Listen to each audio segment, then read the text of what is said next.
एक गांव में रंगनाथ नामक एक फूलों का व्यापारी रहता था। वो हर रोज अपने फूलों के बागीचे में जाकर अलग प्रकार के फूलों को इकट्ठा करके उनको टोकरी में डालकर टोकरियों को साइकिल पे सारे गांव में सैर करते हुए उन्हें बेचने की कोशिश करता था। फूल है अम्मा, फूल, अलग प्रकार के फूल है, जल्दी ले लो, ताजे ताजे फूल। ऐसे उनको बेचने की कोशिश करता था, लेकिन ऐसे सारा दिन गांव में सैर करने के कारण रंगनाथ के पैर बहुत दुखते थे। वो एक दिन अपनी पत्नी रामूलम्मा से ऐसे कहता है, हर रोज इस साइकिल पे फूल बेचने की कोशिश कर कर के मेरे पैर बहुत दुख रहे हैं। मुझे अब नहीं लगता कि मैं इन फूलों को बेच पाऊंगा। हमारे सारे पड़ोसी खेती ही करके पैसे कमाते हैं, एक सिर्फ आप है जिनको कुछ हटके कुछ अलग करना था, इसलिए शुरू कर बैठे ना फूलों का बागीचा। उन लोगों की कमाई देखो हजारों में है और हमारा देखो कहाँ है। और अब तो तुम्हारा स्थिति भी नहीं है कि तुम फूलों को बेच सके। अब भगवान जाने हमारा क्या होगा, ऐसे कहती है। तब रंगनाथ इस सोच में पड़ जाता है कि इस मुश्किल का हल कैसे मिलेगा। एक दिन वो यही सोचते हुए अपने फूलों की बागीचे में जाता है। तब वहाँ उसका दोस्त राजा राम आता है। कैसे हो रंगनाथ, कैसे चल रहा है तुम्हारा फूलों का व्यापार? क्या व्यापार, क्या चलना, एक फूटी कौड़ी नहीं मिल रही मुझे। क्यों रंगनाथ, ऐसा क्या हो गया? फूल बिक नहीं रहे हैं क्या? फूल भी नहीं बिक रहे हैं और मैं भी उन्हें बेचने नहीं जा रहा। हाँ क्यों, क्या हुआ? कुछ नहीं यार, इस साइकिल को चला चला कर मेरे पैर ना लग रहे हैं कि मर ही गए। मेरी टांग इतने खींचते हैं, इसलिए कुछ दिनों से मैं फूल बेचने नहीं जा पा रहा हूँ। अरे रे, हाँ क्या? तो फिर आप क्या करना चाहते हो? कुछ नहीं, इस सारा खेत मैं किसी और को खेती करने के लिए देना चाहता हूँ। अगर कोई पता है तो बोल देना यार, ऐसे कहता है। लेकिन इस गांव में सभी के पास अपने अपने खेत है ना, तो खेती करने तुम्हारा किराए पे कौन लेगा?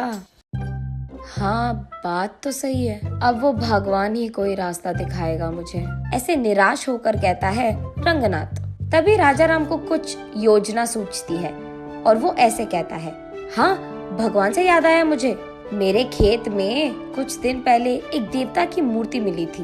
उसको मैंने अपने खेत में सड़क के बगल वाले पेड़ के नीचे लगाया है। ओह, तो फिर अब हम क्या करें? क्या कह रहे हो तुम कि उस देवता की पूजा करूं ताकि मेरे मुश्किल सारे दूर हो जाए? नहीं यार रंगनाथ, मैं वो नहीं कह रहा। तुम्हारे व्यापार में अगर मुझे एक हिस्सा मिलेगा तो मैं तुम्हें एक उपाय दूंगा। अरे पहले उपाय तो बता दो यार। देख, अब तुम्हारे और मेरे खेत एक दूसरे के आमने सामने हैं और बीच में एक रोड भी है। अब उस रोड के बगल वाले पेड़ के नीचे ही तो मैंने उस देवता की मूर्ति को छिपाया है। अब कल सुबह मैं सबको ये बताऊंगा कि जब मैं खेती कर रहा था मुझे इस देवता की मूर्ति मिली है और उसे मैंने पेड़ के नीचे लगा दिया है। हाँ तो इसमें मेरा क्या लाभ होगा राजा राम? हाँ हाँ वही आ रहा, सुनो तो सही।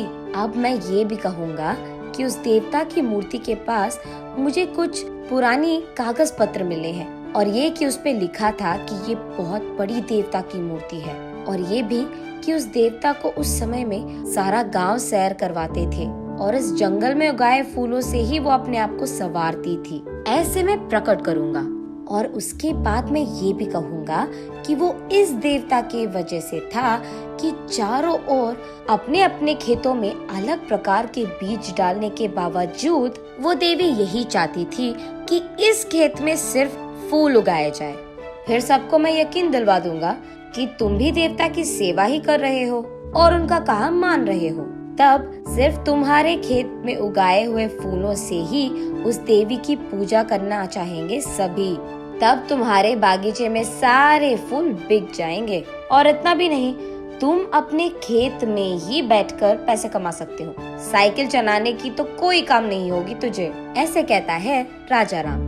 ये तो बहुत अच्छी उपाय है, तुझे भी पैसे मिलेंगे और मुझे भी, इसके वजह से तो हम दोनों को लाभ मिलेगा, ऐसे कहता है रंगनाथ। उनके फैसले के अनुसार ही अगले दिन राजा राम और रंगनाथ दोनों सारे गांव में यही प्रकट करते हैं। तब से गांव वाले सारे राजा राम के खेत में मौजूद देवता की पूजा रंगनाथ के फूलों से ही करते थे। उसके बाद कुछ ही दिनों में बहुत सारा लाभ मिलता है इन दोनों को।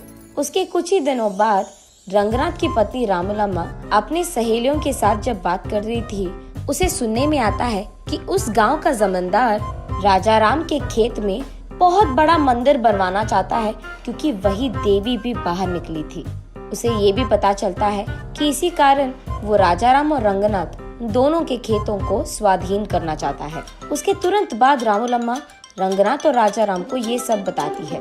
अरे बाप रे, लग रहा है कि कुछ भी नहीं बचेगा अभी। अरे यार, तुम टेंशन मत लो, मैं हूँ ना। मुझे पहले से ही पता था कि ऐसा ही कुछ होगा, इसीलिए मैंने पहले ही इसका उपाय सोचकर रख लिया है। अगले ही दिन राजा राम कहता है सबसे कि उसे और कोई पुराने कागज पत्र मिले हैं। तब वो सबसे कहता है कि एक पंडित के समक्ष में वो सबके सामने उस पंडित से पढ़वाएगा कि उन पत्रों में क्या लिखा है। और ये सुनने के लिए गांव वाले सारों को राजा राम के खेत के पेड़ के नीचे मौजूद रहना होगा। इसी बात का डंडोरा पिटवाता है राजा राम। गांव वाले सारे देवी के मूर्ति के पास पहुंचते हैं। तब एक पंडित राजा राम के दिए हुए पुराने कागज पत्र को पढ़ता है। उसमें ये लिखा रहता है कि उस देवता को प्रकृति बहुत अच्छा लगता था।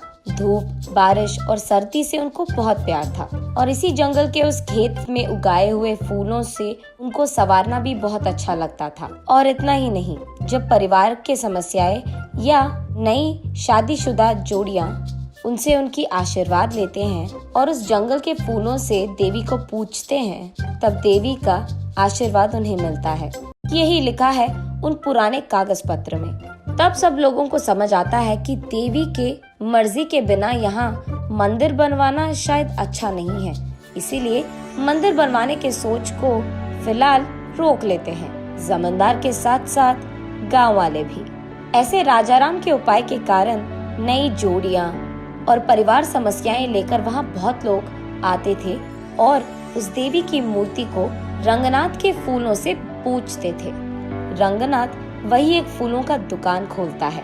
अलग प्रकार के फूल और अलग प्रकार के फूलों की मालाएं वहाँ मिलती थी, और उसके वचन के अनुसार ही जितने पैसे वो कमाता था उसमें से एक हिस्सा हमेशा राजा राम को देता था।